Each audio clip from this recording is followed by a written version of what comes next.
I would say kung, well able to work, pero parang ikaw na lang ginagawang ATM, I would give them money, hindi ko sila papautangin, bibigyan ko sila. Pero sabihin ko sa kanila na, "Bigay ito ha, hindi utang." Pero, like, you teach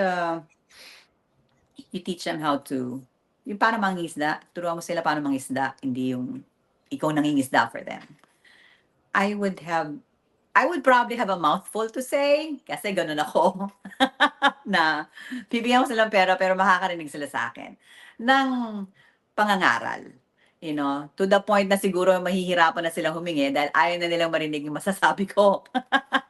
Because I could talk very directly about certain things that I firmly believe na, "Teka muna, that's ano, inaabuso mo naman ako dahil meron lang ako pero I only also have enough, at meron din akong pangangailangan that I need to support." Parents are obligated to raise their children, put them to school, make sure that they will have a good future.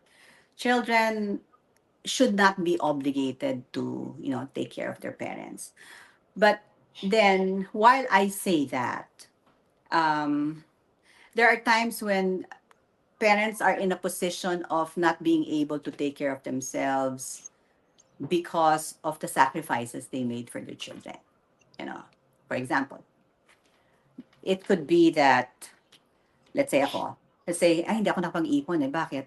Kasi instead na ipinag-student loan ko, pinabayaan ko kumuha ng student loan yung mga anak ko, binayaran ko yung tuition nila.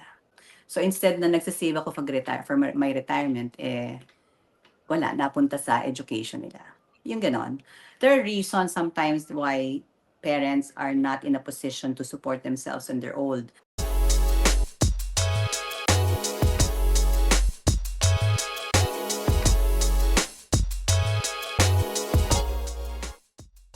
So, they have to have a balance. So, sana kung talagang successful na sila, they can put up a charity, send poor children to school, yung ganon. Then it gives meaning to what they are accomplishing. And then don't forget your parents. Your parents raised you. You have to be good to your parents. Love your parents. Treat them kahit no matter, kahit coffee shop lang, masaya na yun. And I always believe, pag mabait ka sa magulang mo, pagpapalain ka. Yeah. Maganda that you mentioned about parents kasi it's a hot debate in the Philippines, trending about yung family relationships in terms of financially supporting your parents. What's your stance on that? Is the children obligated to provide for their magulang, or is obligation really the word, or is it optional? What's your take on that? Parents are obligated to raise their children, put them to school, make sure that they will have a good future. Children should not be obligated to, take care of their parents.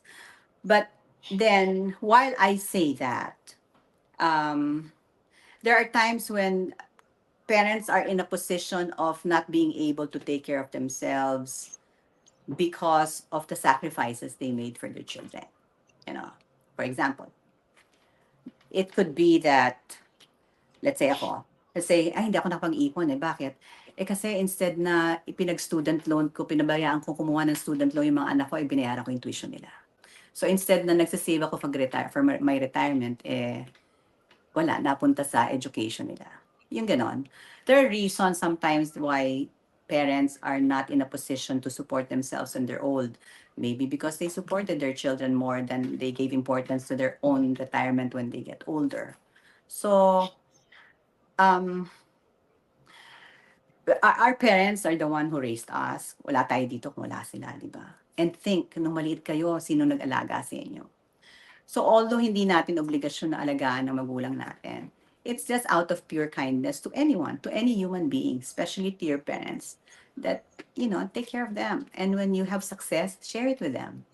Kasi they deserve that. They deserve that being parent. Hindi lahat ng tao nagiging magulang. Hindi lahat ng tao had that opportunity to raise a kid. And raising a kid is very expensive.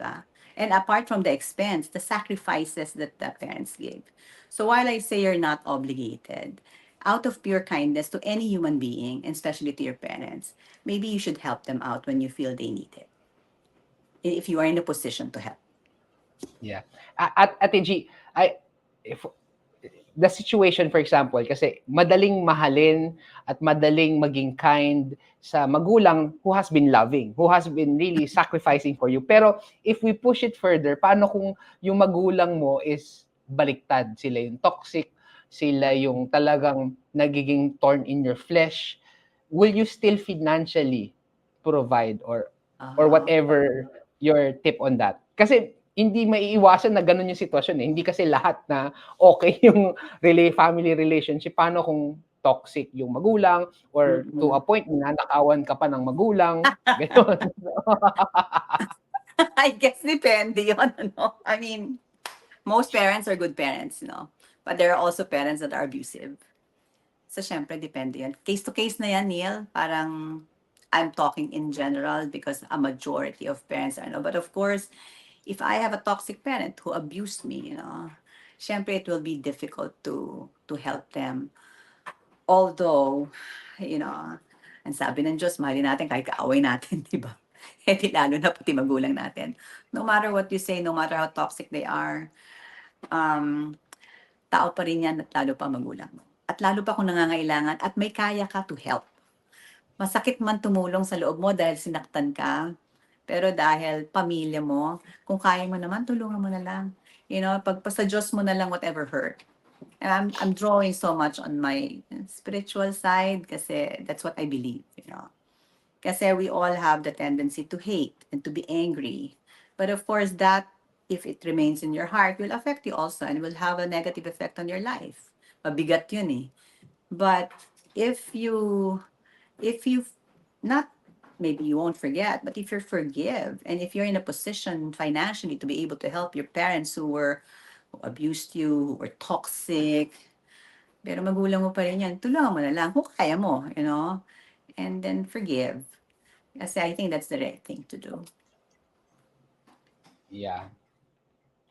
I truly believe in the power of forgiveness din eh, na kahit hindi sila humingi ng tawad, it's just you letting go and don't allow that poison to Yeah. really Kasi destroy your life.